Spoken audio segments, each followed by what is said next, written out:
Yosef Karo, the Maran Bet Yosef, they want to put together the Shulchan Aruch.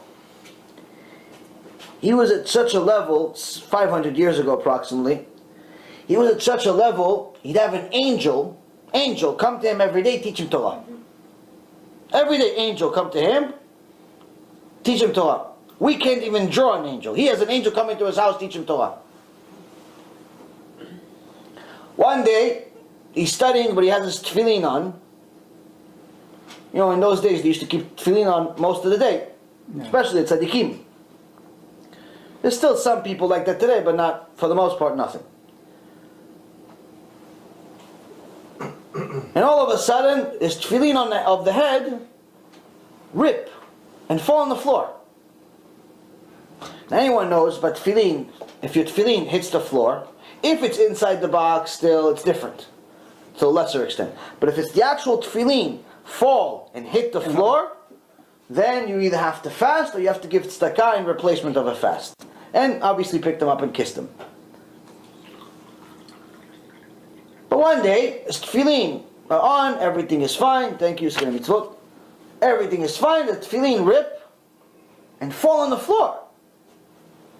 Immediately he picks them up, kisses it. It's a tzaddik, it's not like one of us. It's tzaddik, for him, it's tefillin to rip, fall on the floor, it's a big deal. He actually understood the significance of this. He's very sorry, he's trying to figure out the tshuva he has to do. All of a sudden, the angel comes up, he goes, I did it.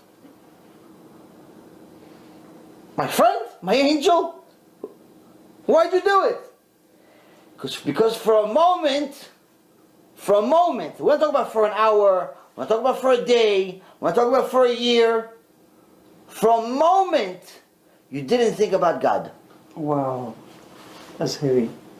For a moment you didn't think about God, and because you, at your level, you didn't think about God for a moment, you have no idea how many heavenly worlds you destroyed because you didn't think about God. Wow.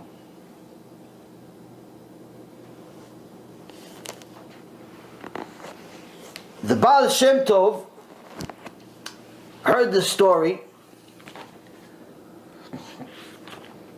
and he had a nice chidush on Psalm 32, verse 2. The Psalm itself says, praiseworthy is the man whom HaShem does not ascribe iniquity, and whose spirit there is no deceit. Ashrei Adam lo yachshov Adonai lo avon ve'en lo berucho remiyah. So, the literal translation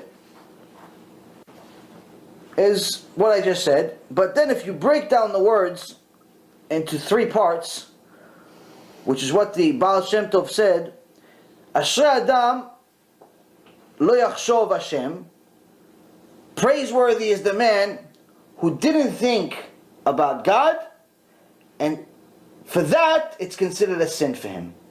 Meaning, Ashrei Adam lo yachshov Hashem lo avon. Meaning, praiseworthy is the man that it's such a high level that for him not to think about God, for him that's a sin, because the rest of us are struggling with much bigger sins. Right. So that's where Rabbi Yosef Karo got to. Rabbi Yosef Karo got to such a high level that for him not to think about God for a moment was much more significant than we could even imagine.